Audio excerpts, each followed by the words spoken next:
Welcome back to Chicago Independent Television. We'll now hear from Chicago artist Chris Drew, who recounts his struggles against the Chicago police and Chicago bureaucracy for the rights of freedom of speech and expression.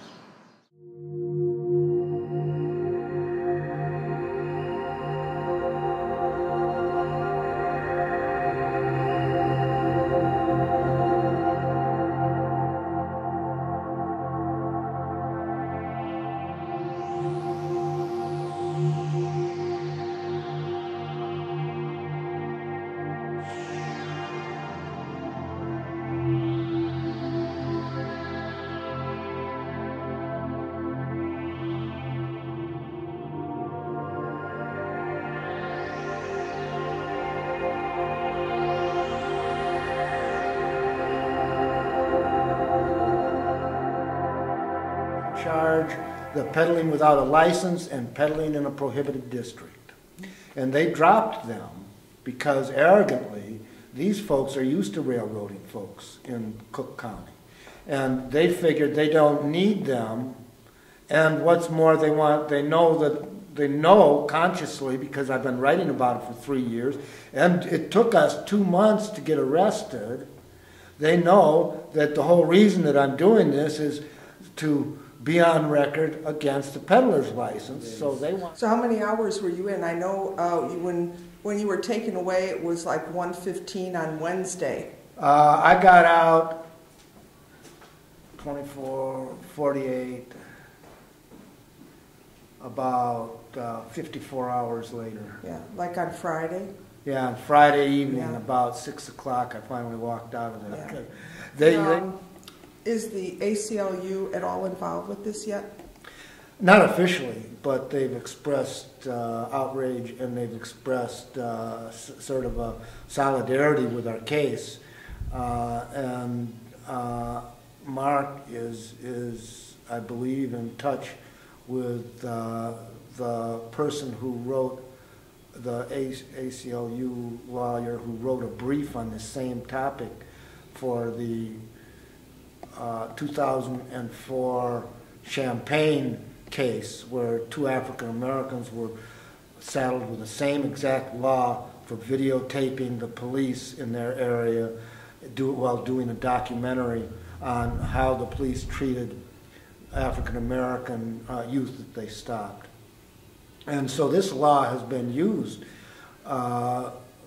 several times, probably numerous times before in Illinois, specifically for the purpose of quieting activists. And that's the 2 major reasons to having a law written the way it's written and to use it the way the police are using it is to quiet dissent and to shield the police from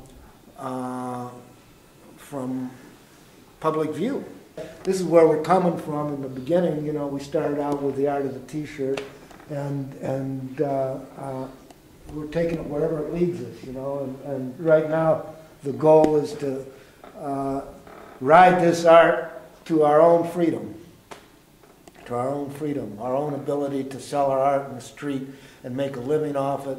And if they're going to arrest us, then to our own ability to record our arrests and to tell the rest of the world what's going on in Chicago, because that's the minimum amount of freedom that you need. In one of these articles I was reading, the lady was going to her local school meeting, and they were using this eavesdropping law as the reason why she couldn't tape the meeting for her husband.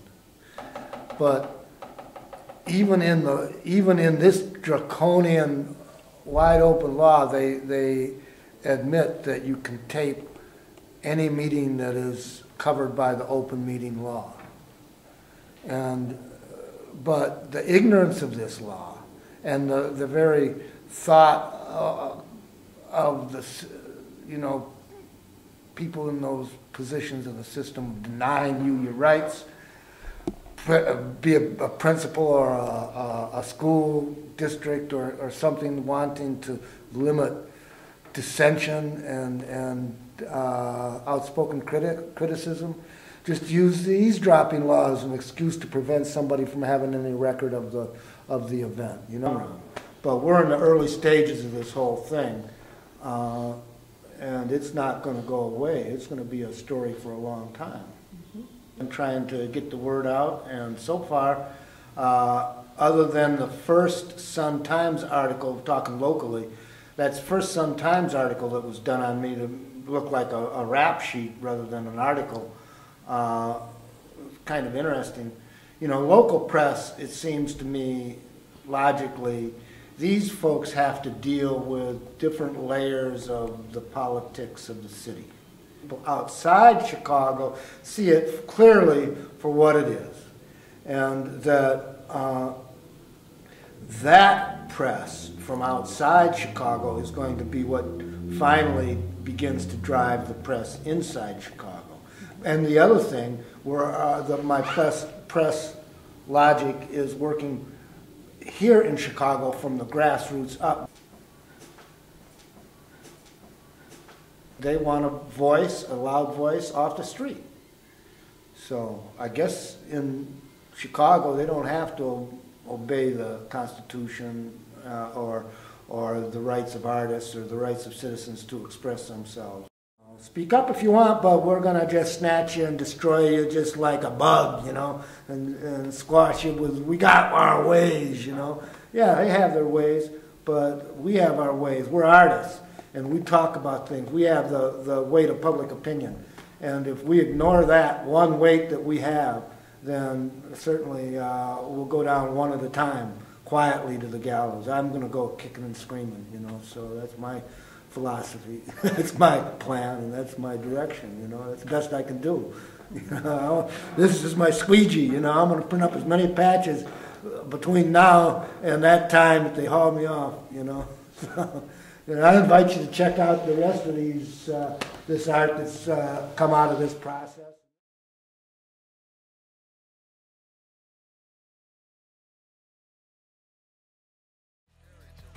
You've been watching Chicago Independent Television, a project of the Chicago Independent Media Center Video Collective. The Independent Media Center is a growing worldwide network of media producers, journalists, citizens, and activists, working to put the media in the hands of everyday people and away from corporate and commercial interests. To learn more, visit our website at chicago.indiemedia.org. There you can find out about upcoming Chicago area events and how to get involved in making your own media, including how to help make this very TV show. Thanks for watching. See you next time.